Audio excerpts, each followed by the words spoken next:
girls, grab your beers.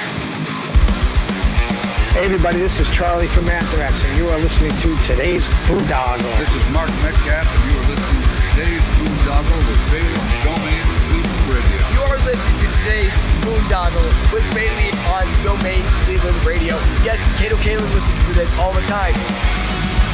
Welcome to today's Boondoggle. Now here's your host.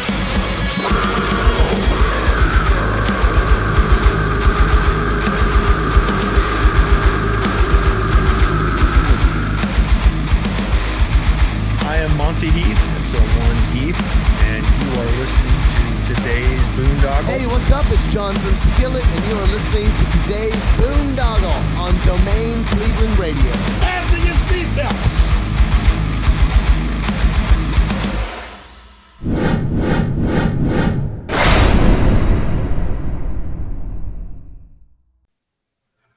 What's going on, everybody? It's Bill Bailey with today's Boondoggle. And a real quick housekeeping note, if you're watching us on YouTube, Rumble, Odyssey, or BitChute, please hit that follow and subscribe button.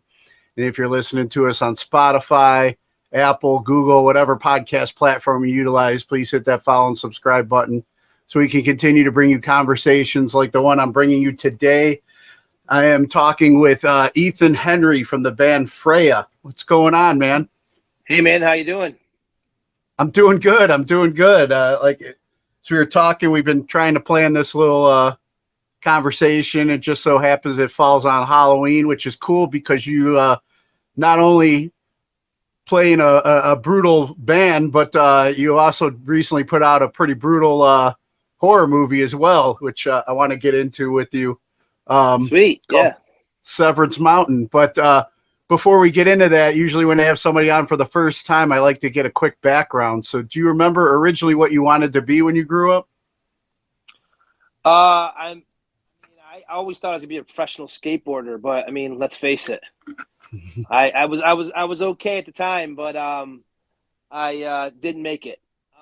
But I was always into music. I always thought I'd do something in music and art. I'm an artist and stuff. I own a tattoo shop, and I mean, I'm pretty lucky, man. I feel like I'm following the path. I'm following the dream. You know, it's always something to do with art. So making music was a big part of it. Being able to be an artist, owning the tattoo shop is another big part of it.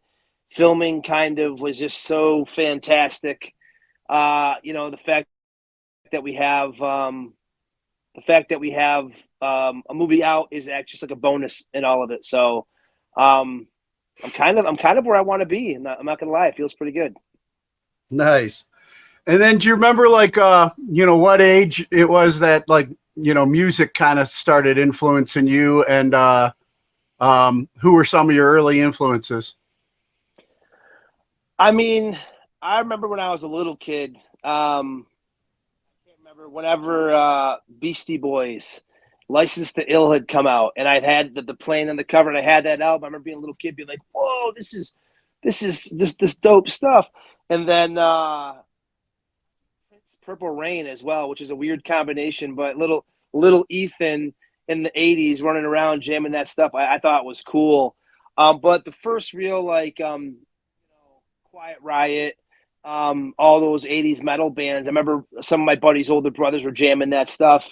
And there were some dudes in my neighborhood that were like bodybuilders that are always lifting and stuff. And I was like peeking in the windows while they're lifting and hitting their heavy bags and stuff. And they were listening to some old metal, like early Metallica, like before Kill 'Em All, like Motorhead and all that, Black Sabbath, all this really cool stuff. And I just fell in love with it. And I think I was probably 10 years old when I discovered like Metallica for real. And I have a picture of me drawing a Metallica poster. I was drawing them all on stage, and I think that was really the big push into this realm of metal and heavy music. I loved Ride the Lightning. That was just such an awesome album. Yeah, I mean, I was probably 10, 11 when I really discovered metal and went that route. So I'd say Metallica's probably the real band I gravitated to. And when was it that you started playing instruments yourself?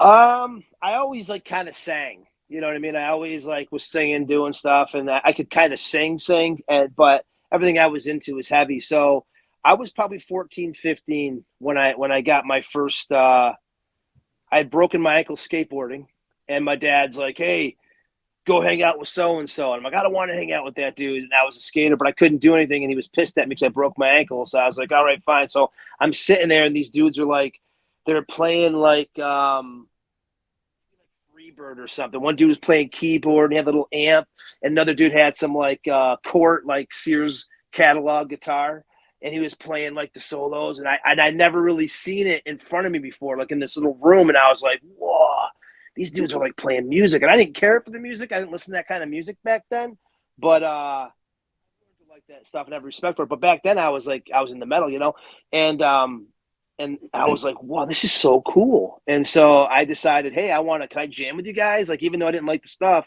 and they made me play bass guitar. And I was like, I don't want to play bass. I want to play guitar, man. And they're like, no, you play bass. And at the time I was like, oh shit, I'm playing bass. But, which led to me I learned how to play. By the time I was like 15, 16, I was playing like slap funk. I'm originally a bass player. I played drums for Freya. But I originally joined Freya as a bass player. But back then I was learning Primus. I discovered who Primus was. I discovered Rush. I discovered all these proggy kind of bands. And I just learned how to slap and funk, and I had this rhythm, and I loved it. Just fell in love with it, which led to me playing drums. The drums and the slap funk bass kind of fall hand in hand. They have that rhythmic vibe. And I was probably 15, 16, and those dudes who I still know them today, which is funny, and they're just doing some odds and ends stuff. But it inspired me, man. It inspired me to go where I've gone. You know what I mean? Yeah. And then who were what was you said you were kind of hanging out with those guys and they influenced you to play and start learning music yourself. But then when you started like playing around your local community, what was the music scene like there? I grew up in northern New York. I was a lot of cover bands. When I was in high school, a lot of dudes playing Guns N' Roses, and Sweet Child of Mine type stuff, and I just wasn't digging it, man. Like, and there was this band in my high school. They were called the Fuckheads. They PHUQ heads, and I was like, man, they're playing punk rock. They're playing Misfits. They're playing all this cool shit. So I was like desperately trying to get with these cats. You know what I mean? I was like, dude, I want to play with you guys. I want to play with you guys. And then we ended up starting like a progressive metal kind of band that was like Primacy, kind of like Chili Peppers, but it was like heavy. We were into metal, like Slayer and stuff. So we did that for a while. And that was really what got me kind of going in, finding more people that were into metal and stuff, and I ended up joining a band called Tinnitus. We started a band and we played a talent show when I think I was 16, and we played Seasons in the Abyss live. And from that point on, metal. From that point on, it was like I finally found a group of guys that could do it, and it was just badass, Nice. I think I'm an extended member of Tinnitus. At least that's why I'm service connected. One of the things I'm service connected for in the VA. So yeah. But when was it that you joined or how did it come together for you to join Freya? I was in a band called The Last Season. I don't know if you ever heard of God Below. Remember God Below? Oh yeah. I was friends with those dudes. So Danny Johnson, when they changed to Brand New Sin, he started a band called The Last Season. I was part of that band. We started, it was me, Billy Martin, Jetty Gentili, a couple other guys, and Danny was the singer. We had I think it was Mike from Killswitch did all of our artwork, and we did a demo, and it was like making waves back in this is back in 99, 2000, 2001, somewhere, I can't remember, early 2000s.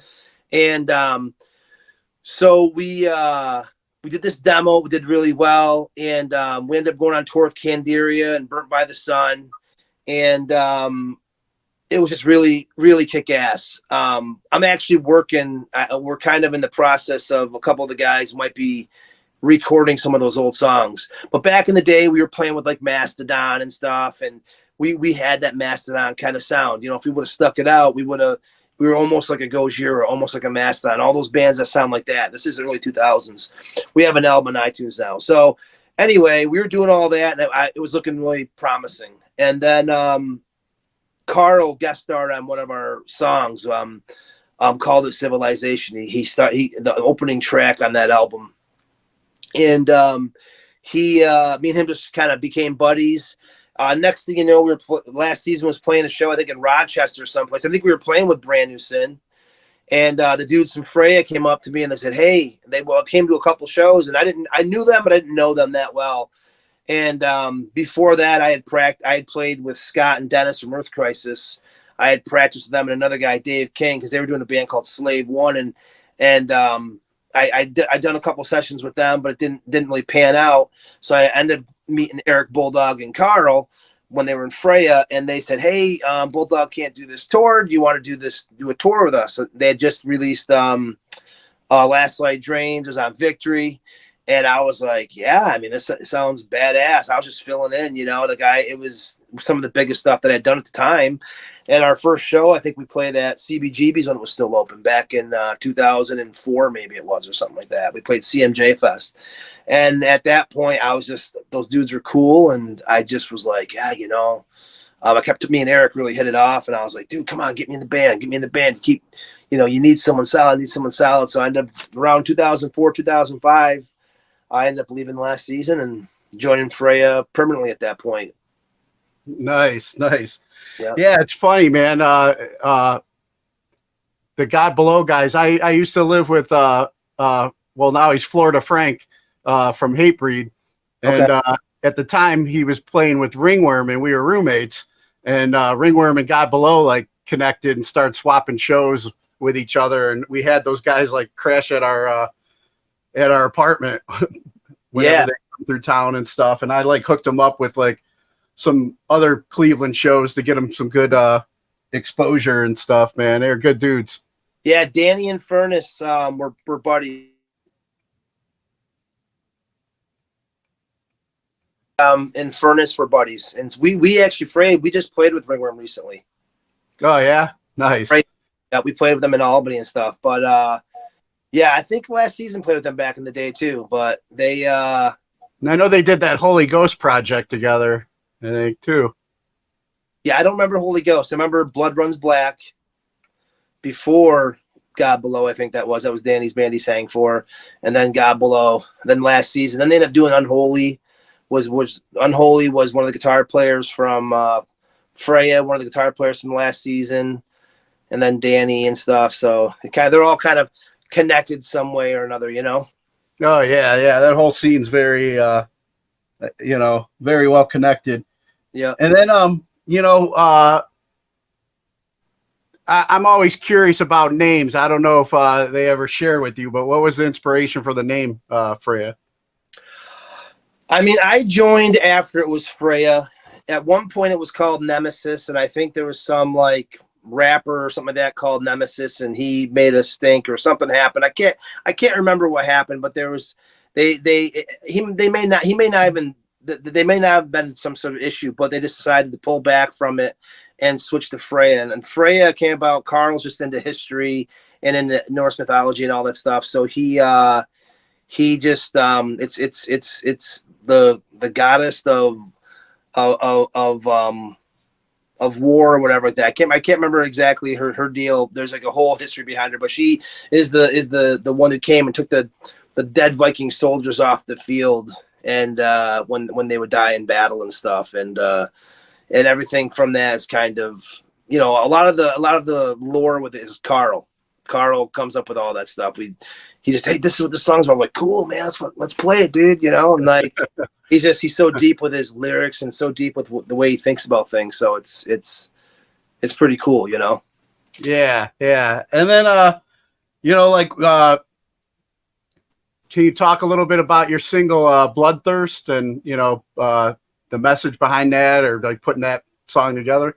Yeah, so that was actually my idea, and I'm not vegan, I'm not straight edge. I am drug free. I've been sober like almost 30 years, but I am into animal rights. You know what I mean? Like I don't believe in senseless killing for no reason and stuff. So I had this idea for Bloodthirst where it was about this bear in the woods, and he's trying to hunt, and he finds like some carcasses that have just been shot and nobody did anything with them, maybe a deer with its rat gone, or animals just skinned and stuff, and the bear basically decides it's going to fight back against these trophy hunters and stuff, and so he ends up hunting them when they come in there and stuff, and kicks them out of the forest and stuff. It was a concept. Obviously, I've been on the road with Carl for a lot of years, and her, just kind of know a lot of what they support and they believe, and I support them with those ideas as well when it comes to animal rights. And so I just had this story. I looked at like a comic book. He's like the Batman of the forest. You know what I mean? Nice. And he's basically out for revenge, kicking these dudes out, and getting his revenge on the bad guys of that world, of that realm. Awesome. I like it.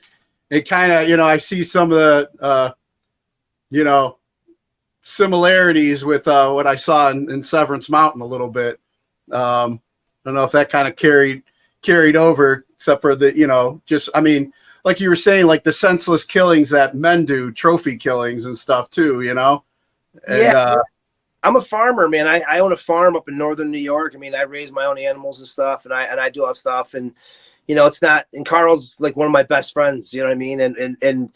And he hasn't done, half the stuff that I've done in the past when it comes to like my early days of partying and all that stuff. He's been straight. I don't think he's even tried a drug ever. He also has been vegan for a long, long time, and he supports and gets all this stuff down. But there's kind of like, there's a way to do it. You know what I mean? Without being reckless, without being part of the machine of what, I think mass production food and just that world is dirty, ugly, and kind of like something that I'm not into. You know what I mean? So there is a respect. You can be a hunter and still have respect for what you do. You make sure you're doing it right. Make sure you're utilizing the thing. So there's on the road. There's a lot of maybe you should try being vegan. You won't be diabetic, and I'm not diabetic, but there's a lot of health benefits. I'm like, yeah, but so there's a back and forth. So years of talking to these guys and my friends and just listening to what they have to say and being friends, inspired me to kind of come up with this concept for that song, because I feel like it was a nice happy medium, because senseless killing is senseless killing, right? So yeah, and for trophy it just seems stupid. I don't know, in my world, maybe I'm wrong, I don't know. No, I agree, man. It's like you're living the dream up there with the farm and everything. I'm dating a girl that was grew up in northern New York, and she wants to go back to those with the just owning property and being able to go in the backyard and shoot her guns without her shirt on and all that stuff, so it's like that's what we're working towards. But farming and stuff too, I hang out with a lot of guys that when they hunt, it's for a purpose. They eat the carcass, they skin and eat and stock up their their freezers for the winter that's coming up, kind of like the old days. That's what I do. That's what we do. And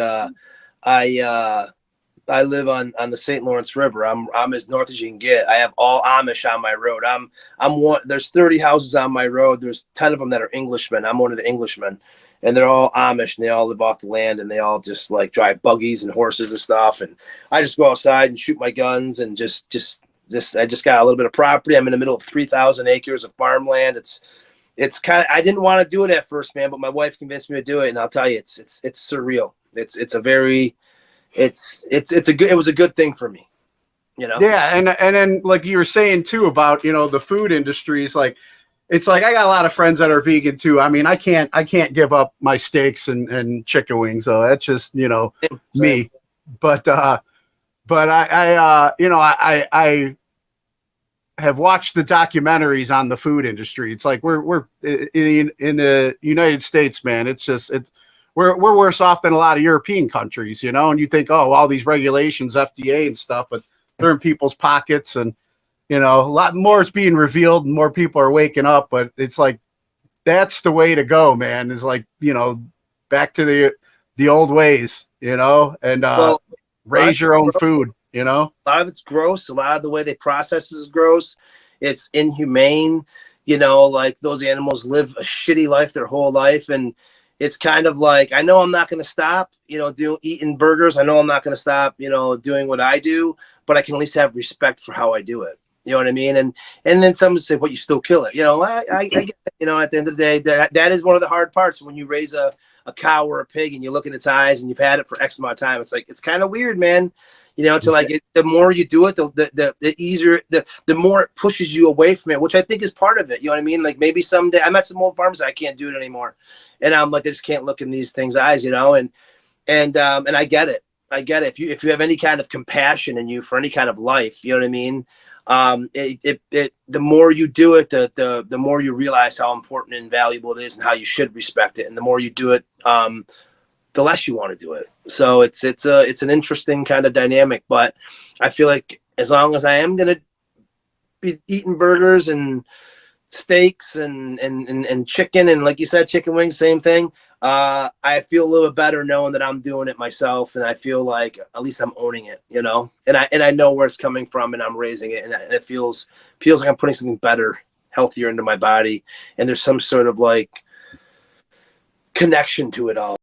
You know, yeah, I've read even studies with you know, a lot of those you know, corporate slaughter places, like, you know, it's just like the fear that those animals and the depression and whatever that's in their system, then we consume it, you know, and it just adds to our own. It's like, it's almost like goes back to like Native American beliefs too, you know. But yeah, it's just like, I'm more for like grass-fed, free range, you know, until I can. What I'm hoping is, you know, not false labels when I'm going shopping, you know, but until I can get to a place where it's like, you know, I'm raising it myself, and I know it's just like, you know, it's like, I'm sure you try and make it as compassion, you know. Well, my wife always says they have one bad day, and so like, you know, that can be an argument, and I've had this discussion with my vegan ambassador friends, and you know, and that's probably one thing we do disagree on. But again, I love these guys, and I feel the same. They feel the same from me. But you know, you have one bad day. You know, it's like look at it like you beat the shit out of somebody every day. You're constantly calling them names, constantly like torturing them, and then they die. Or someone's constantly nice to you, letting you do whatever you want, scratching your back and your head, and then one day hey, look up there at the sky, and like, what's up there? And then they take you out.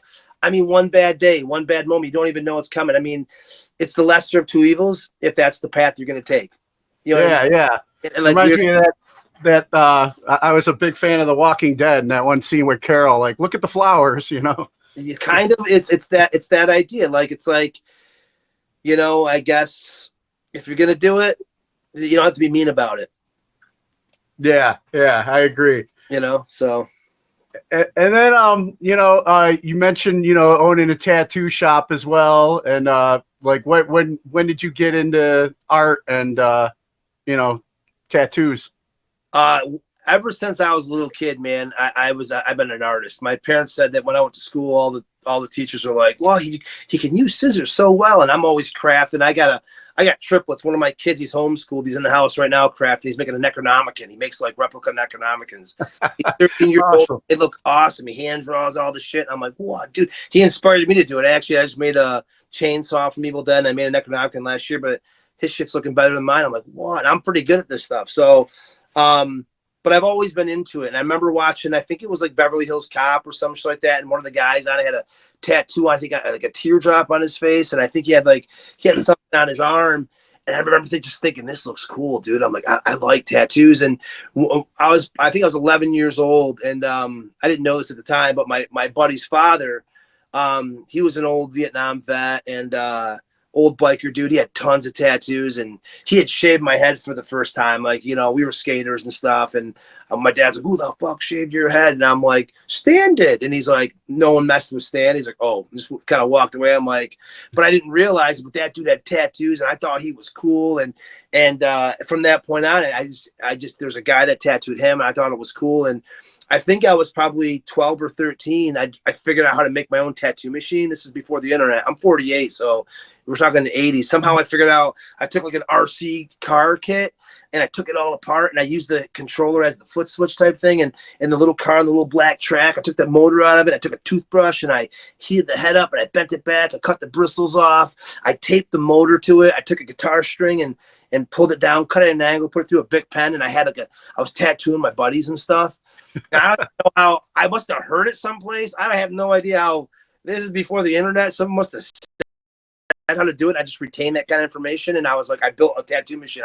I kind of wish I had. I would never use it, but right now, if I saw somebody, I'm like, what the fuck are you doing? What are you thinking? You're nuts. But back then, I don't know. I was a kid. I just loved it ever since then. You know what I mean? I think it was 1996.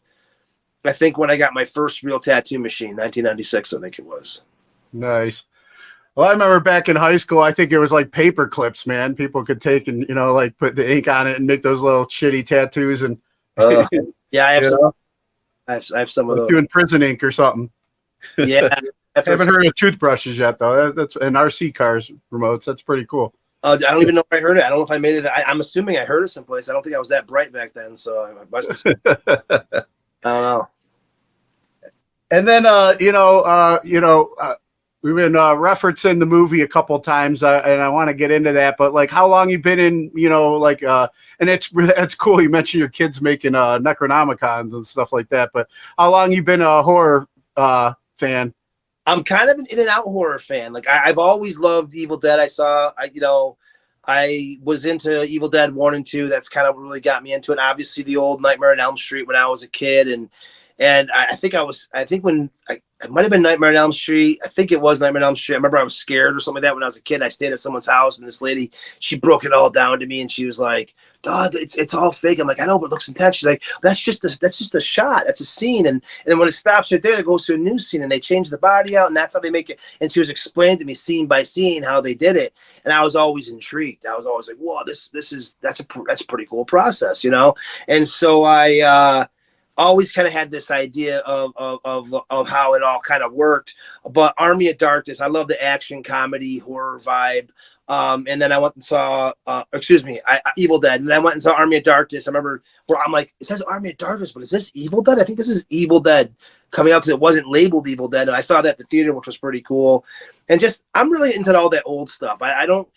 I like some of the new stuff, and once in a while I'll catch a new flick, and it's cool, but I don't care for computer graphic gore. I don't like it when it looks so fake. Something about the old stuff when they showed something puncture the skin, the cheesiness of it, but the practical effects of it, I loved it, and it felt more real to me. And they were forced to tell, even though the stories were sometimes kind of weak, it showed it a little bit better. So I like that. So when we got into doing Severance Mountain, I was like, well, it was right after the pandemic. We started writing it, and I wanted to use a lot of practical effects. So, you know what I mean? So it was inspired by all that old stuff and some of the way they did that. You know what I mean? To me, that's horror, Yeah. You a fan of the Terrifier series? I started to watch the first one when Terrifier 2 came out. I couldn't get into it. I just didn't really care for the footage. And then I watched a couple bits of Terrifier 2, and it was cool. And, man, that dude he did something magical by making that dude one of the new franchise horror characters. Hats off to that cat, man. Like he did a lot of the stuff himself. He had a little bit of money, and I haven't watched them. Someone told me the new one is obviously a good production that looks really good and stuff. I just haven't had the time to sit there and watch it, or I've seen some clips. I'm kind of like, I don't typically gravitate towards the horror movies, the new ones and stuff. I think Chucky's hilarious. I've watched some of the Chucky series and stuff, and my son's really into that stuff. But I'm I'm one of those dudes, man. I'm kind of stuck in the old days. I'm like, it's not, like Bill Burr would say, it's like, heavy metal was, the video started in black and white, and when the solo came in and went to color, that was music, I'm kind of like one of those old dudes. I'm brainwashed to my era, so I tend to kind of always go back to the old stuff, No, I'm kind of with you there too. It's just like, it's like how much gore is too much gore. I'm more of like the psychological, like leave it to your imagination, because I think I'm much more scarier in my head than sometimes the reality can get. I love it when like a movie leaves it to your imagination. Your imagination. I mean, the reason why people have anxiety, the reason why people panic in the dark, isn't because of what they saw. It's because what their head's telling them. And there's a lot of good storytelling that does that. They just kind of plant the seed and let your brain go. And so I tend to like that stuff, or practical effects. Like I like it when I see an arm and it breaks and the bone breaks out, and someone created that. And because in real life, some of that shit doesn't look that impressive. It just looks weird because you're not used to seeing a body move like that, right? I saw a guy at a fair one time. He was a carny, and the things were spinning, and people were spinning in those things, and he was just real cocky and getting real close to it. And he got real close to it, and it hit him in the shoulder and hit him in the head, and it sliced his arm open right here. And his arm it didn't disconnect it, but it sliced it open. And we were standing there, and his arm opened up like this, and it didn't bleed for a second. Like it looked like, I don't know, dude. Like in my mind, I think it looked like a filleted fucking fish or something like that when you see the meat. And then like hit his head and he flew back. I was like, freaking out. Then it started bleeding, but it didn't even look real. It didn't even look real, man.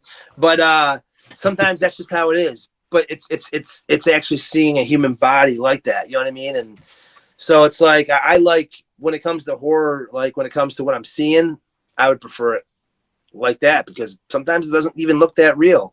Yeah.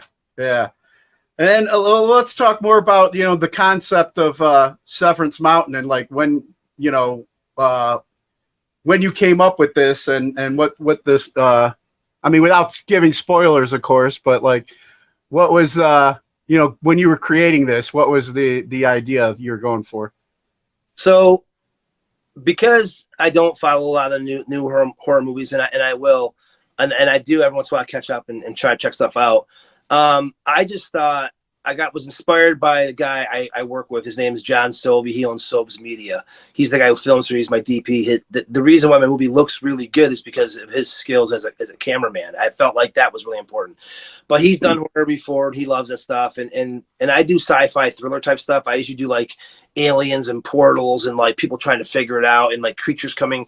It's kind of horror. It's got a horror vibe, but it's like always like sci-fi type stuff. So I was like, he's like, well, we couldn't, the pandemic just happened. People were scared. Everything was opening back up, but we didn't have the money to do a union project. And we're like, man, what are we going to do? What are we going to do? He said, do a horror movie, like 2 people, 2 locations. That's it. And so he just said, do that. And I said, all right, let's see what I can do. So I came up with this idea. I live in the Adirondacks. I live up near there. And so I was just thinking of things that I thought would be creepy and scary. So I wrote a concept. I wrote like a 30-page or 40-page story. And then I shared it with a friend of mine, Melissa Hunt. And she's a writer I knew from Atlanta. And so I gave it to her, and then we kind of started brainstorming, and she loves everything modern, every kind of horror movie. And I'm glad I didn't pay attention, because there was things that were similar to other movies. I didn't want to be influenced by anything. If it was influenced by something, it's accidental. You know what I mean? Someone's like, oh, it reminds me of this movie or that movie. I'm like, I never even saw that movie, so I don't know. So she kind of, we developed into a bigger story. And the whole thing was, she came up with the long line of, the scariest monsters are the humankind, because everything to me about it was like, I've heard some really crazy stories of people doing some really off the wall shit out of nowhere for no reason.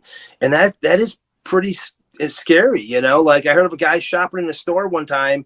He was hanging out and some dude was shopping behind him. The dude behind him turned around, stabbed him in the neck and killed him for no reason. They checked the cameras. They looked into it. I can't remember if I heard this story on the internet or if someone told me, but the guy died, I guess. And the whole point was, they didn't know each other. They had no beef before. That guy just turned around and did it for no reason. Like just no reason, just killed the guy. And humans are unpredictable, man. and we let our guard down in some places, and I thought that was like a terrifying idea. So when we did Severance Mountain, I wanted it to feel like situations that we didn't, like I said, we didn't have a big budget, and the talent were people I've used before. Some of them are stronger than others. Some are people I met on the fly. So I was trying to say, okay, how can I write this story to work with the people we have, work with the locations we have, work with the budget we have, the equipment that we have. And that's kind of, I was constantly keeping that in mind while I'm writing it, while trying to create a story that, I was more concerned with. I wanted people to feel like this could happen to me. That's fucking gross. Oh my God, there are people out there that do this shit. And we did it all in the daylight too. Most of it's in the daytime. And I wanted that to be a part of it. Like all scary movies use the dark and jump scares and you can't see shit as part of it. And I thought, I'm sure there are plenty of horrible things that happen during the day, Yeah. And I love the idea of being out on a trail in the day. Everybody comes to this mountain. We all go hiking. Yeah, there's nothing bad going to happen out here. But dude, how do you know? How do you know? Still hiding out there and you're nowhere near anybody, and I love that idea. I want people not only to be scared of the dark, but I want them to be scared of the day too. Yeah, it's funny too, because me and my girlfriend, she lives by Cuyahoga Valley National Park, and we were just hiking this weekend together and went and kind of did a little picnic and everything. And there we were, like, just like enjoying, everything by ourselves. And now, now you planted that seed. Now I can't do that with her anymore. Thanks, man. Appreciate it. Yeah. That's the idea. I figured if we're going to make an indie horror film, let's at least, if we're going to get some things wrong, it better not be where the violence is. I wanted the violence to feel scary or feel real. I wanted the violence to feel like gross or make people like, I don't want to see it. I've had a lot of people tell me they can't watch certain parts. My kid loves horror and there's some things he can't watch it. I'm like, you can't watch it? What are you talking about? You saw me make that prop. Because I made all the props myself. And Melissa helped me do a couple of things. And so it's weird to see it, but it must have translated well as, to those things. And I just want people to be grossed out when they got there, Yeah. Well, I like to, there's already, so, like we were talking about earlier with the anxiety that we create in our own heads. And then, when there's so much like Northern New York mountain area, like folklore, to play off of, and, like you said, the human animals, I've heard stories. My girlfriend's a firefighter, EMT, and she's works in this small town in Ohio. And it's just like insane the amount of stuff that that's a everyday thing at work. Working tonight, Halloween, and there's some bad shit that went down a few years ago when she worked at Halloween, man. It's just so it's crazy what humans are capable of, like you said. Yeah. And I mean if you pay attention, like when you're seeing like a lot of these guys who are crossing over the border, and like they're just going to neighborhoods that aren't used to this stuff because people's guards are down, and you'll see some guy raped a little girl or killed someone when they were at home by themselves, or people are walking on trails and like getting murdered. You know what I mean? Places they've been their whole lives, because humans are unpredictable. I mean, it could be anybody doing that stuff, but we put our guard down when we feel safe, when we feel like, oh, I know this area, no big deal. And I wanted to kind of feed into that. I wanted to feed into the idea of people, anybody could be out there losing their mind. Yeah. Ready to attack whoever walks from it. There is no rhyme or reason. It's just senseless, brutal violence, for no reason. I try and tell my daughters, when you're out in public, you're out doing anything, it's just like, don't be staring at your phone. Just always know your surroundings, because you just never know. It's like, I want, I don't want to put like, I don't want my kids not to enjoy life like when I was growing up and being in the moment and stuff and being too paranoid. But at the same time, I'm like, when you're in a new area, just always, keep your eyes open. Don't be staring at a screen and stuff, you don't know what's out there. And that's it, and I live out in the middle of nowhere, and there's been a lot of issues of like homeless people lately. all over, like not here, but in the city that's close to us, about 20 miles away. And there's a lot of stuff. A lot of people say that there's a lot of people crossing the border. I live in the Canadian border, and they're staying in people's camps, and people can't go back to their camps. They're hearing gunshots out there.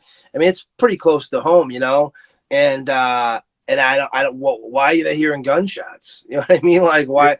And like what is happening out? So there are people like that are wandering through the woods. I don't know who they are. I don't know if they're good or bad. I don't know anything about them. You know what I mean? I just know that in some of these places, it's scary, and I don't know what the intent is. I don't know what's happening, but humans are scary, unpredictable things, and in times of desperation or need, who knows? So yeah, everybody's kind of been like, especially this election year and everything. Everybody's been focused on the southern border, But I mean, I've been hearing the same thing you just said, on other like alternative media outlets, that there's been like a lot coming in from Canada too.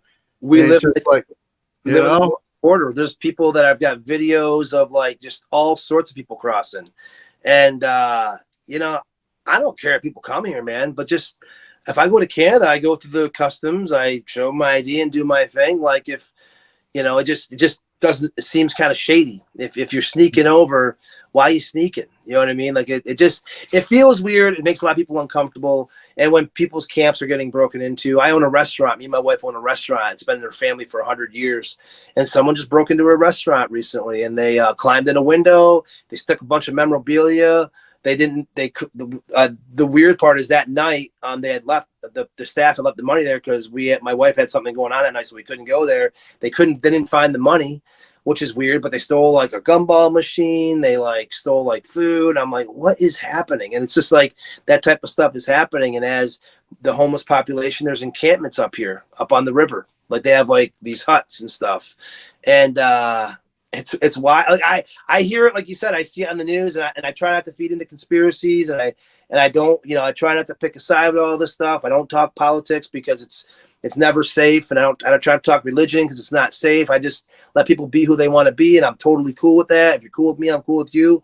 But when I'm seeing it, there is some truth to it, man. And I don't know what the intent is. I don't know what their intentions are, but it's weird. I'm with you too. It's like I served. I'm retired Navy, and I serve for the purpose that everybody has a seat at the table. And you're free to vote and choose however you want. I try not to get into that stuff, but I also served during some stuff that you're in certain areas, and then you go to have lunch in the chow hall, and they're saying something on the news about an area you were just at, and that wasn't what the story was, so it's like early on I'm seeing like, it just had me start asking questions a lot, so I take this podcast has done many, like, I guess, conspiratorial, episodes and stuff that have gotten me in trouble, but it's just asking questions. And then when I start looking at this stuff, why are the majority of the people coming over not really women and children, but military-aged males, and they'd be bringing their wives and kids to us, the safe place. So what's really going on? But I'm glad I'm you mentioned being sober. I'm 15 years sober. I'm in recovery, and the Serenity Prayer has been my go-to the past several years, dude. Because what do I got control over? 100%. I mean, I'm a chubby kid because I decided to stop partying, drinking, doing whatever I did. I've been sober a long time, and with that came my my weight and all this stuff. But I'm pretty clear thinking, and my wallet's happier. And like I tell people all the time, people come into my shop and they'll talk to me and they'll be like, struggling. I can see they're struggling, and they're living a life that I don't agree with, but I can see that they don't want to, and they want to change it. And I'm always like, listen, man, it's never going to be easy, man. It's something you have to decide. Like being forced or being like getting in trouble and being forced to go to rehab or go to jail doesn't mean that you're going to get better. People need to make that decision. You have to be sick of it. It's like me. I gotta learn to stop eating those chocolate chip cookies, right? Like I'm the only one who can stop it. And if I tell you, oh no, I didn't eat them. Well, how come there was a dozen and there's only 5 left? Dog must have, I'm only lying to myself. You know, it's like anything that you do or don't do is on you, man. And like, you sometimes just got to push through and persevere and make it happen. And, you know, drugs and all that stuff. It's tough, man. Like I see people struggle with it all the time, you know? And, but yeah, when it comes to stuff, I mean, I'm telling you, like I've seen videos, all like you said, military age guys. When I see it, I go to like a local Save-A-Lot and I see these dudes there, and I'm like, I don't care, man. I don't know what their story is, and I'm not gonna be that guy. I'm not gonna get too into it. I live in northern New York, and you know, I have a farm, so you can paint whatever picture you want. And I try my hardest to be as cool as I can, but you know, I don't know what's going on, man. I just see a lot of people stressing, and not a lot of things being done over it, and it's worrisome. You know, having 13-year-old kids, having a 13-year-old daughter, it's worrisome. And when people are being told by law enforcement, hey, you know, don't let your kids play out past a certain time, you know, in those areas where people are seeing stuff, like, why? You know, I'm friends with a lot of police and stuff, and I know there's some weird stuff going on, but no one really talks. It's just everybody kind of speculates, and no one's really allowed to say this or that. And so I'm just I'd rather be open-minded and prepared and aware of my surroundings than not. And so I just say, hey, I'm cool with you until you prove otherwise. And I trust that you're doing what you're supposed to be doing and not something messed up. Some people tend to lean the other way. I'm trying to be as neutral as I can be. You know what I mean? And just hope for the best for now, while being mindful of the potential. Yeah. No, I'm with you there, man. I don't know how I just hope you're a better shot in real life than you were in your scene in the movie. Oh my God. I don't know if I am. I took something one of my buddies, and he's hitting the target, and I didn't have my glasses on. I'm like, shit. I'm like, either this sight's off or it's my glasses. I don't know. But yeah, back to the movie too, you know, without like spoiling, but what's so tasty up in them guts? What's so tasty up in those guts? So you know, you're talking about the finger licking good? Yeah.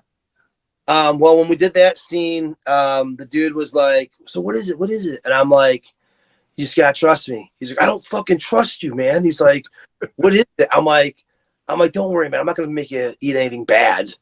And he's like, are you sure? He's like, just because it's edible doesn't mean it's gonna be good. I'm like, come on, it's gonna be great. And so I came up with this way. I'm like, how can I make this stuff look real on film, but still be something that we can use? So I took gummies, like I took like red gummies and green gummies, and I melted them together in a pan. And then I took white gummies, I stretched it in to be fat. And so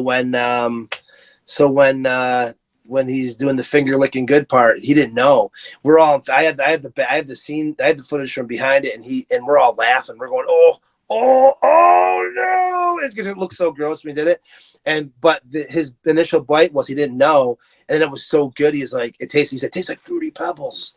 But people are like, what is it? And I'm like, you know, there's all these cool things I want to talk about when it comes to that, but you know, yeah, people got to see it for themselves. If someone watches it, they'll know what we're talking about. Nice. And you know, it was like, you know, I was watching it too, and it was like, you know, I'm one of those dudes too that, like, you know, either, you know, I mean, you know, when something's got you involved when you're like yelling at the TV and stuff too, you know. There's a couple scenes, you know, like I said, without spoiling anything, where it was just like, she was right there. And yeah, you know, and it's just like, yell, what are you doing? You know, come on. You know? Well, that was part of the fun. That was the fun part of it. You know what I mean? Like doing these things. I'm like, no. Well, I would just, yeah, you would do that, but you're not gonna. You know what I mean? Like telling these people this to do these things. Like, I'm like, that's what makes a good horror movie. Like when you're getting there and it just doesn't happen. Like, of course your car doesn't start at that time. Oh, of course your cell phone battery dies. You know what I mean? At that time. So I wanted to, like, that's some of the old horror stuff, the old horror movie where you just, why are you leaving your gun there? You idiot. You're die in the woods. Like, people bitching at me about that all the time. I'm like, sorry, man. That's why I said, I said, make sure you focus on the gun a little bit. Make sure you know that I'm an idiot, So, yeah, I was trying to pull in some of that cool, bad, campy horror decision making. Well, it was, yeah, there was that. And then also it's just like, you definitely took it away from, like, okay, well, this has got to end well, this has got to, okay, so she's going to be the final girl or whatever and stuff like that. And then, I did like the ending and just the psychological aspect, Well, what I wanted to do was I thought, like, when you see like a cold case or you hear like the Zodiac killer, you see these stories, right? And this thing happens, and maybe throughout the process, maybe these people had hope. Maybe something there was a moment that they thought they were going to get away or something, but then the next thing is they found 2 bodies on the beach someplace and looks like they were tortured for 10 hours, and to me, I'm like, well, that was just like a situation that never got better until and I wanted to use that kind of stuff. So I didn't want because we're an indie film.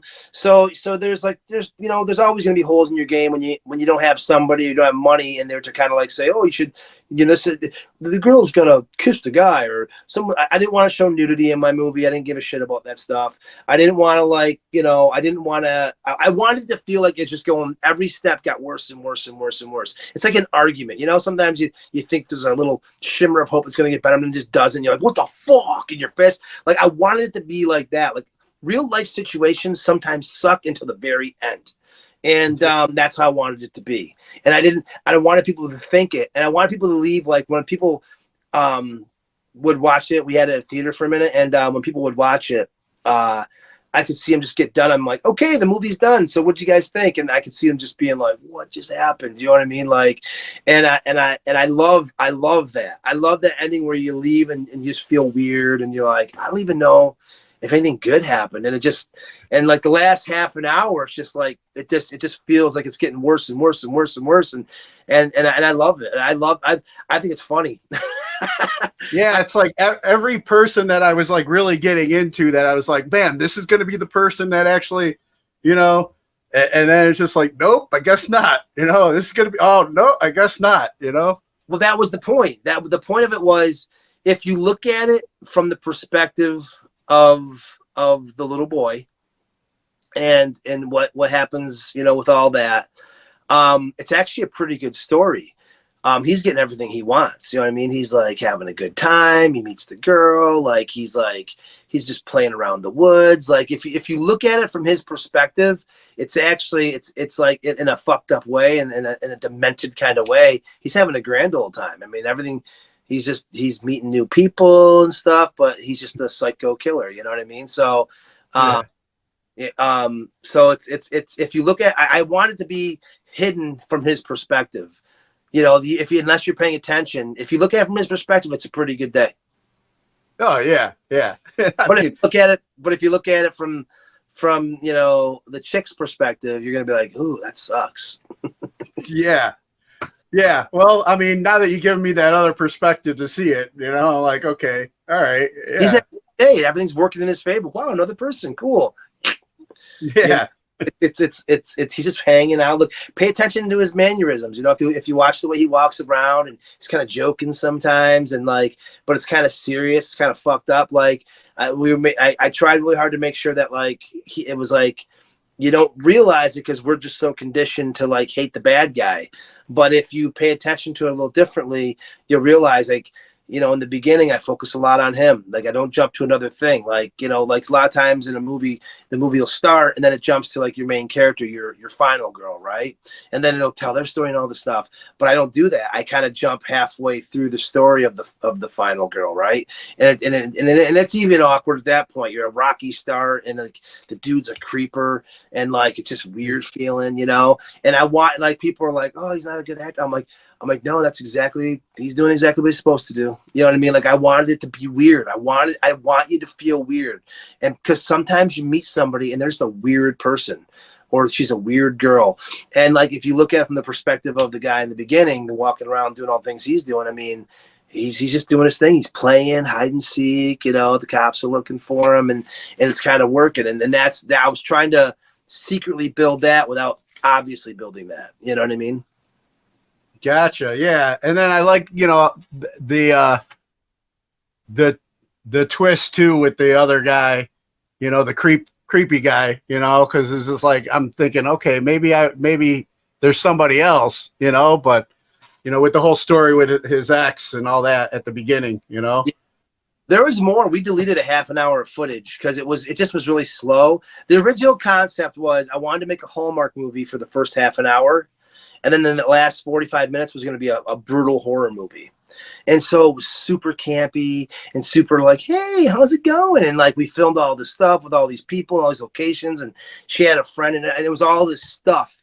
And I watched it, and it was like, dude, it was boring as could be. I was like, this is too on point. If you don't like Hallmark movies, you are not going to get past the first half an hour, because it was so, we did a way too good of a job making it campy and corny. And when I do a Blu-ray, I'll probably add some of that stuff in there so people can see some of that weird shit, because it showed her in the office, and she's like, I know I'm going to meet Toby, and she's like, you got this, girl. And like, it's like so weird, but it was good. But it was like almost too good, you know?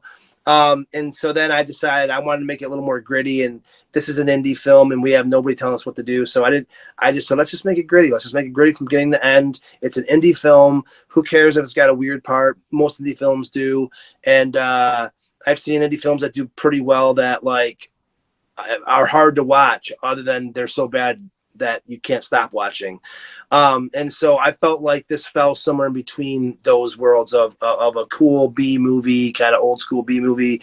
It has a great look. I think the cinematography is awesome by, like I said, Sove's Media. And but I think the story, as it gets going, I think once you get to the punch, you know what I'm talking about by the punch.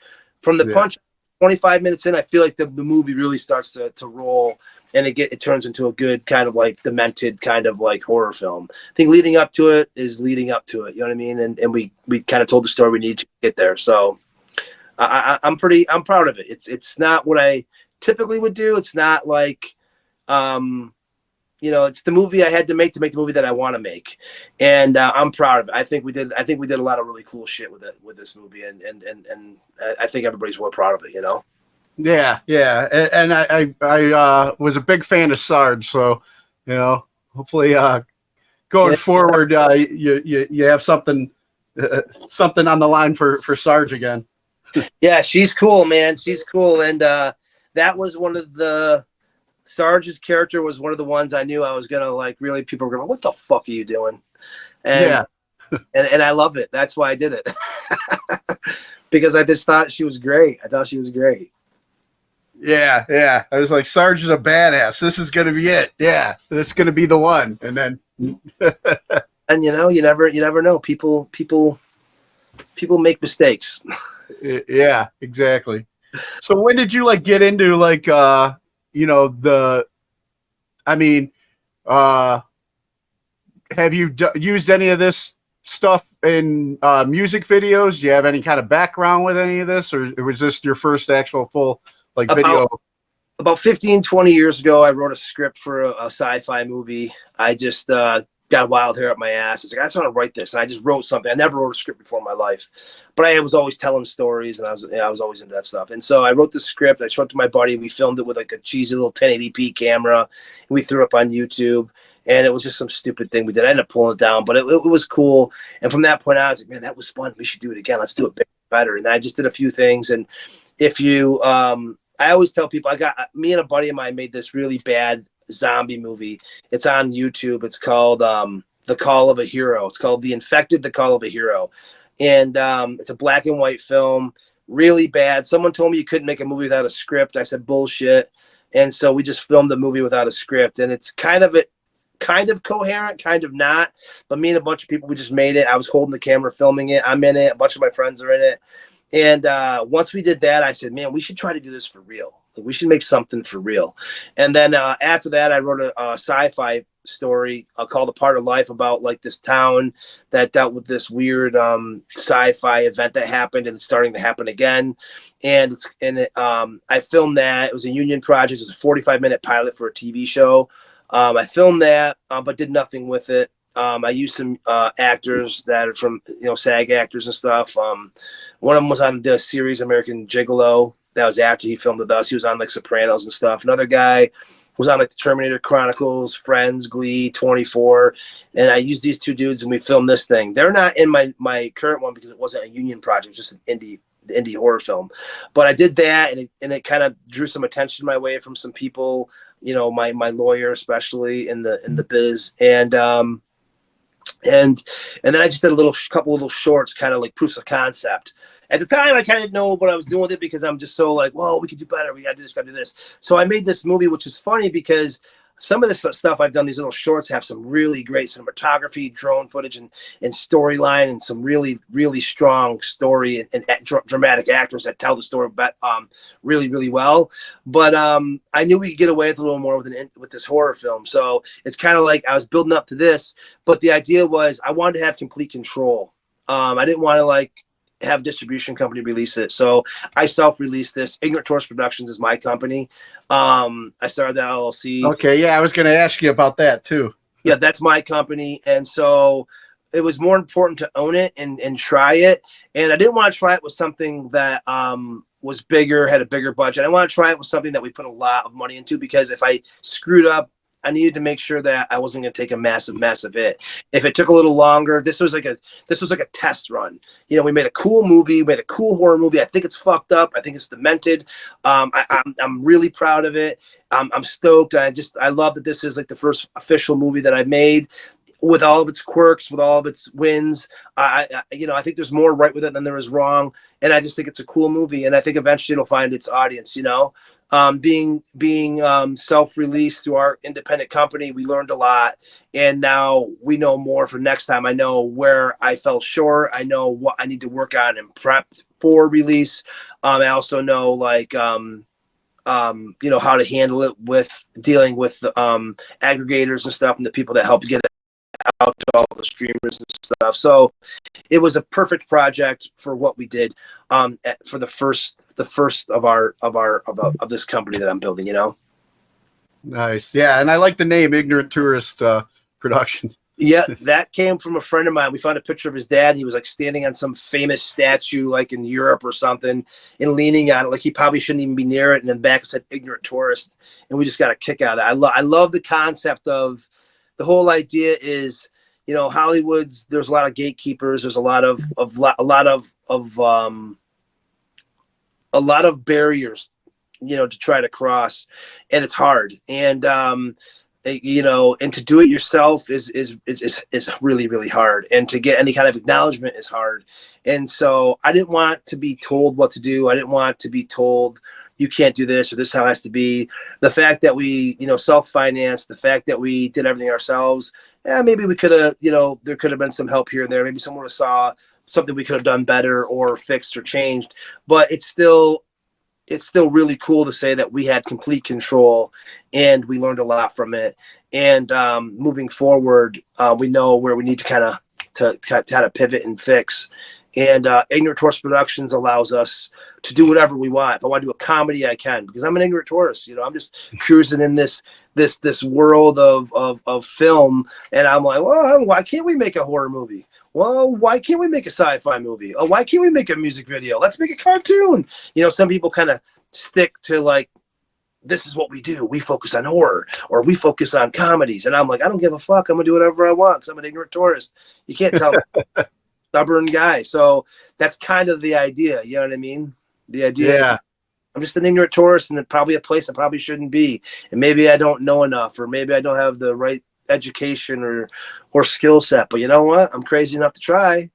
And so are my friends. And we made a movie, and it's on your TV now. And anybody that's listening, or anybody that's got Roku or Amazon or iTunes can watch it. I mean, just because you told me I couldn't do it, so now I can do it.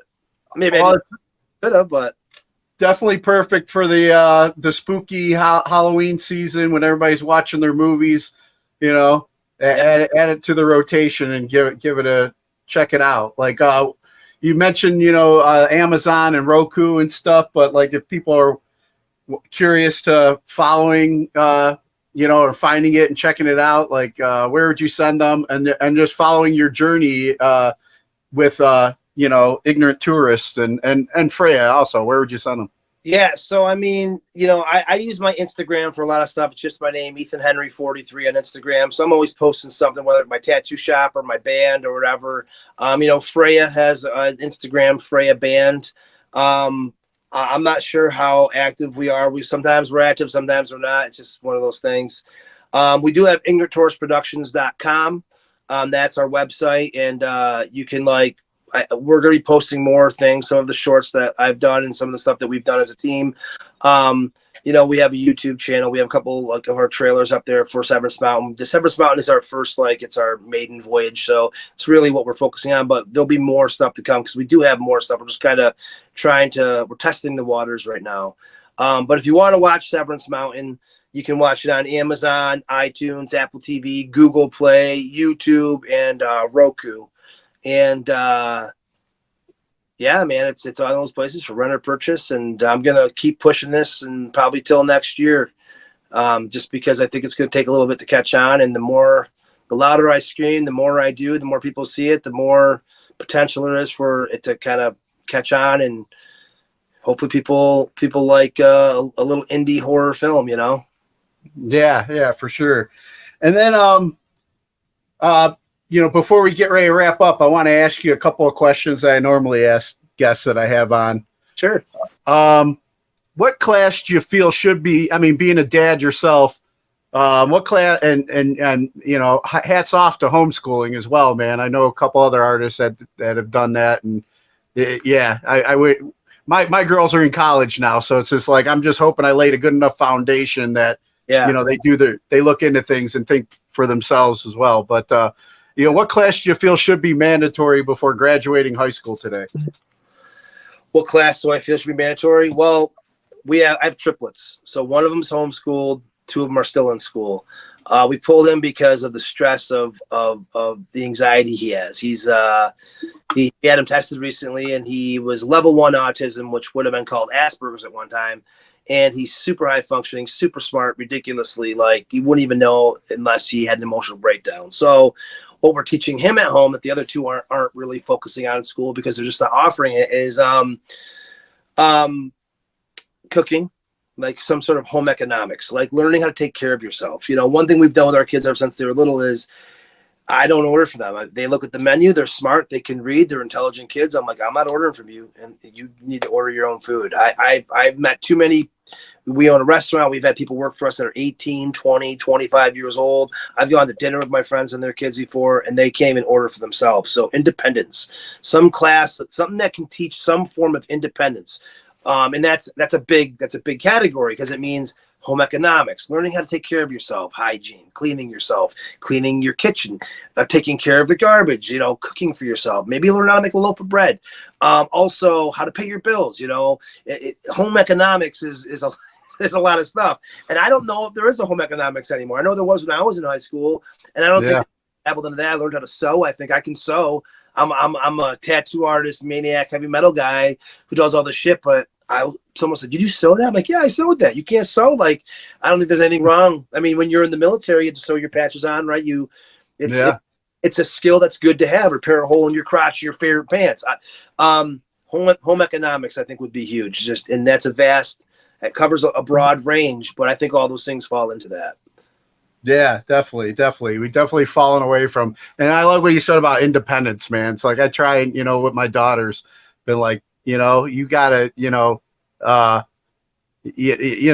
gotta be your own advocate and everything and be able to take care of yourself. And don't count on I don't need a man for nothing, whatever. But yeah, independence, it's huge. And I think that falls into home economics. If you know how to take care of yourself, you know what you're supposed to do, you can problem solve. I think home economics in school would be a great way to kind of cover a lot of those bases because, that's life, man. We're not always going to be here holding your hand, man. Yep. And then who are 3 people who've inspired you and you can credit for making you the person you are today? 3 people who inspired me, just normal people. You know, you know what? I'm going to start with Carl, actually.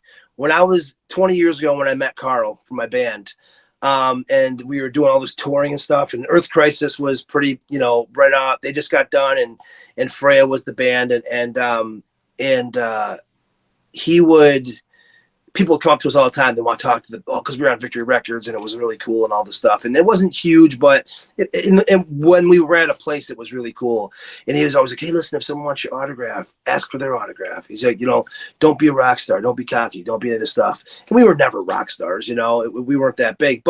But to some people, it was a big deal. And so it was really cool to kind of like learn to take a different approach and not let people constantly compliment you and tell you how awesome. What I got from it was, as a tattoo artist, oh my God, you're so awesome. You know, I'm good at what I do. I'm not the best. I'm not any of that stuff, but I'm good. I play music. I'm good at that stuff. And, you know, being able to like, just be realistic and be human to somebody. So Carl is definitely, Carl was a pretty big influence when it came to the life I live. Whether I've told him, you know, I've used that before. One of my uncles always believed in me. He was always supported me being a crazy artist and stuff. When my dad told me, grow the fuck up or whatever, you know, like, what are you going to do? Play guitar? What are you going to draw and make money? You know? And I thought, yeah, I think I can.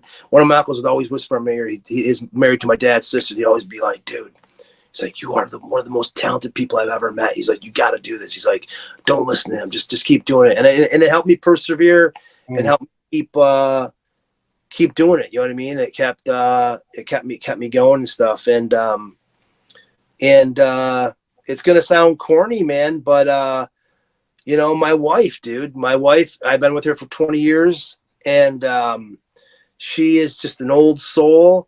And until I met her, and just the way she is and the way she handles situations, as a man, as an adult, I've learned a lot from that girl. And it's funny because she's younger than me, but I see the way her father talks to her and just asks her questions. And he's a pretty smart older dude in his 60s, you know. And it's just she's just wise beyond her years. And it's constantly inspiring me and helps me not be the maniac that sometimes wants to come out. It helps me kind of see things a little clearer, you know, with being a father and being with my kids.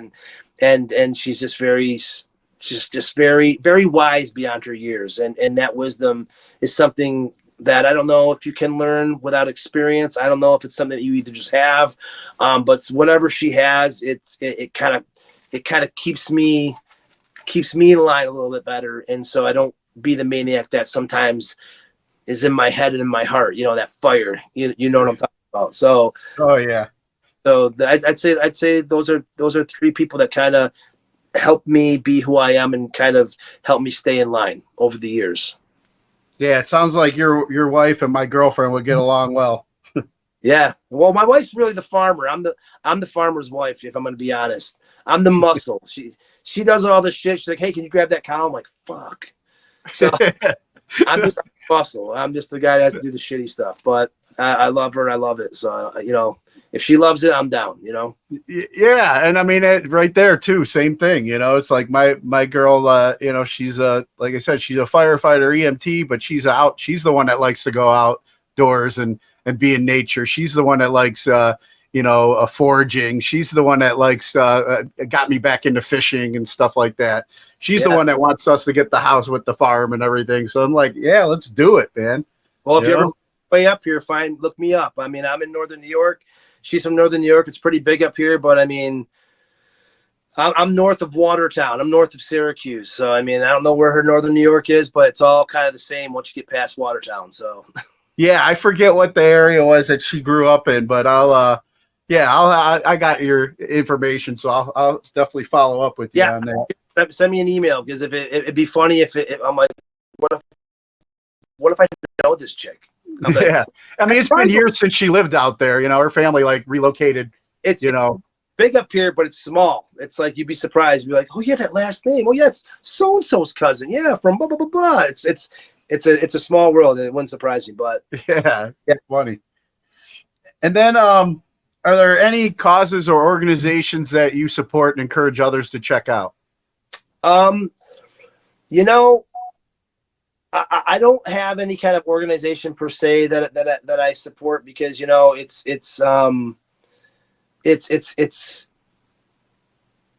there's too much politics and everything right now. So it's like it's hard to say one thing.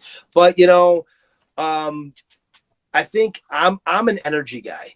And I tell my kids, you know, I was talking about religion with him and stuff, and he said he believes in God and all this stuff, and we're talking about that stuff. And I believe in, you know, people change. A lot of things happen in our lives. And, you know, we start off one way, and we might be the person we don't want to be, and we end up being the person, you know, we end up at, you know, hopefully finding who we're supposed to be. And the one thing that I keep telling myself is, when I see all the politics, I see everybody splitting, and I lean one way more than the other, and I don't really, I try not to hate anybody, but I keep telling myself the more things that I do, the more I'm talking to people, the more I see a microphone in my face. This is a microphone in my face. I think to myself, and I say this to a lot of people right now, is if someone's going to put a microphone in front of your face and you're going to say something, and whether it's 10 people, 1,000 people, 1,000,000 people, whatever, however, if you're going to say something and people are listening, like, what are you going to say?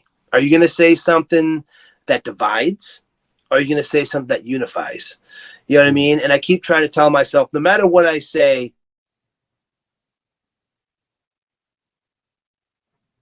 the wrong thing, right? Yeah, repeat that because it got quiet real quick. Yeah. No matter what you know, what if I say something, am I going to say something that divides, or am I going to say something that unifies? And because there's a lot of people saying a lot of things right now, and with politics and with religion and with all these things happening around us, we're just being fed information. I'm looking online, I'm watching Joe Rogan. I'm like, Joe Rogan seems like a good guy, man. This is really cool. But then he's crazy sometimes. Or, oh, hey, you know, look at Dr. Phil's doing this thing. Or, oh, hey, look at Martha Stewart's over here, and she seems go away again. It's my wife who's calling. Hang on, let me just text her this. And I'm gonna finish this. I'm gonna start over again. If the microphone in front of your face, what are you gonna say? Are you gonna divide? Are you gonna say something that divides everybody? Or are you gonna say something that unifies? And I keep with the chaos of the world, everybody's drawing a line in the sand, hate this side, hate that side, hate this side, whatever. At the end of the day, I think the only way we're going to survive as a species, as the human race, and anything, I think we need to figure out how we can work together and how we can try to find common ground. Period. Because at the rate we're going, man, it's scary, and I don't think we're going to win by being these little groups of people, or red and blue, or I don't think it's going to be that way. I think the melting pot is the melting pot for a reason. And I think it takes all kinds. I don't care what color you are. I don't care what gender you are. If you're cool, if you're kind, and you seem to have a level head when it comes to how we need to survive as a peaceful group of people, that's what we need to focus on.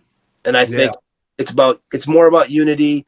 I'm not talking hippie shit. I'm not talking peace and love, man. You know, there's a lot of ways to get there, but what I'm talking about is respect and unity. And I think a lot of people, I think right now there's just so many avenues to go down. And once you go down the rabbit hole, you're going to hate somebody out of it. Right. I think we need to look at how we can come together and fix it and come up with solutions. Team, because two heads are better than one, you know. Yeah, and I think it goes back to what we mentioned earlier, that personal accountability. You know, that you know, a lot of people like to just keep pointing the finger and blaming, you know, but it's like projecting things that we really need to maybe do some work on and take accountability for within ourselves a lot of times as well. You know. Yeah, and at the end of the day, do we want to argue? You know, we could find a difference with us, and we could probably say, "Well, fuck you," and next, you know, we're gonna be mad at each other because we don't agree with this thing. But it's okay to be different. You know, I love a little, you know, 5 foot even, 120-pound girl who likes the color pink and all sorts of shit that I can't stand, and she knits and I don't knit. But I love that girl, and we see eye to eye, and we share a lot of the same values. And I love heavy metal, and she doesn't, and I swear too much, and she doesn't swear at all. You know, so I know that you can be different. You know what I mean? And I know that you have two totally different places, but I want nothing more than to spend all my time with this girl. You know what I mean? And I don't care. It doesn't matter who she fucking voted for. I don't care who she worships. You know, I don't care about any of that shit. You know, I care about her, and I think people need to find that again. Because Amen, man. There's a lot of things, and I think a lot of people have, you know, as I talk to people, I discover some of the things in some of my decision making is based off of fear of something, and the other people have a completely different solution for the same fear. And I'm like, well, it's so funny, you know, when you're trapped in a car on the road with people and they're different than you, and you get to talk a lot, and you discover that, wow, you know what? Your solution to the problem and my solution to the problem are two totally different things, but we're ultimately scared of the same thing. Like, why don't we unify and try to figure out how to make it work for both of us? Unity, man. I'm telling you, I think that's it. I think stop judging a book by its cover. Stop putting all these fucking lines in the sand, and start like figuring out ways to, let's find our common ground. Let's find like what do we both want? Oh, you want a house? I want a house too. You want your kids to be safe? Me fucking too. You know what I mean? Let's figure out how to get there. Yeah. Amen, brother. So, and then I have to ask this because I've always been a big like collector, and I'm still a kid at heart, and it's a question a lot of my fans like to hear people's perspectives on. But favorite toy as a child? I was a G.I. Joe kid, man. And it's funny. I love Star Wars. I have a huge Star Wars collection. I collect tons of fucking toys. I have like masked toys, you know, little masked characters and stuff. How old are you? I'm 51. Yeah, so we're close. We grew up similar. I have Transformers. I have Voltron. I have a wicked scar on my finger because I was making a Voltron sword when I was like 8 years old, because I had the Voltron character that I sliced my finger wide open. I love Voltron, but man, when I was a little kid, man, I had the aircraft carrier. Remember the G.I. Joe aircraft carrier? Oh yeah. I got that one Christmas with the hovercraft. I had all the Cobra jets. I had the hooded Cobra Commander, the steel faced Cobra Commander. I got Sergeant Slaughter. I had like all my parents went above and beyond that Christmas, and I had everything. I wish I had a picture to show you now because it's badass. It's badass. I think it was 7 feet long. So as a kid, G.I. Joe, and as a little kid, when I was really young, my uncles were all in the military. I thought for sure I was going to be in the army. I was like, yeah, I'm going to do that. I was shaving my head. I was wearing camouflage. And then I was 13. I got a skateboard. I discovered pot, and I was like, I don't think I want to do this shit. And part of me's glad I didn't do it because I like where I am right now. I took all the steps to get here. And I've been sober, and now I would never tell my kids just to smoke pot, which is funny. But G.I. Joe probably was the one. When I was young, that was the toy. I would watch it every morning before school. It was awesome. Nice. And then speaking of the military, man, I always like to ask, you know, what message you have for our military brothers and sisters that are currently serving overseas. I mean, I'm proud of these dudes, man, these ladies. I think it's super cool. I just think that we need people to give a shit and continue to give a shit. And these young guys and girls who are going in and doing it, I hope that they continue to give a shit. You know what I mean? And I hope that like they know that they're doing it for a good reason. They're doing it for the future. They're doing it for our country to like make sure that we can make movies and be artists and have the freedoms that we have, because it's something that I respect and I'm proud of. I'm proud. You know, I'm thankful, and I think a lot of people are thankful. And stay positive and just know that they're doing the right thing, man. You know, this is. We're getting to the spot where we're getting to the age, man, where we're turning into old men. You know what I mean? These young guys. I'm glad people still give a shit. You know, yeah. And for that reason, you know, it's you know, that's one of the things I think, wow, it's so weird that my path had changed and stuff. But as an artist, I mean, I couldn't be this. I couldn't do what I do. we couldn't go to McDonald's like we do. We couldn't work whatever job we wanted. We couldn't be who we want to be without these cats going out there and doing this shit. You know what I mean? So, and a lot of my family is ex-military or is military, and a lot of my friends up here. So it's I just say thank you, stay positive, and still keep the fire alive, and the hope that that this is for all the right reasons, Amen. Ethan, man, thank you, dude. It was we definitely went over that half hour we talked about, but it was a good conversation, man. I really enjoyed talking with you, and I'll definitely keep in touch. Yeah. Before I let you go, I want to ask one last favor, though. You mind cutting a promo ID for the show? Just introduce yourself, and you're listening to today's Boondoggle. Yeah. So, do you want me just to give a shout out, like I'm an ad for the show? Yeah. Yeah. Just I'll do it right here, right now, right? Yeah. Yeah. Just tell me when you're ready. Yeah. Whenever you're good, man. Okay. Hey, what's up? This is Ethan Henry. I play in the band Freya on Upstate Records, and I'm also the writer, co-writer, director. Let me start over again. All right. Can I start over? Yeah. You're good. Hey, what's up? This is Ethan Henry here. I play drums in the band Freya. We're on Upstate Records. I also am the co-writer and director of the movie Severance Mountain that's out on streamers everywhere. And I'm going to be on Boondoggle podcast, and check it out. It's a great show. It's a great time, great conversations. Peace. Awesome. Ethan, man, thanks again for your time, man. It was great talking with you. And yeah, we'll keep in touch. Yeah, dude, reach out to me, send me a message and whatever. But hey, thank you very much. All right, man. Take care. Take care, dude. Peace.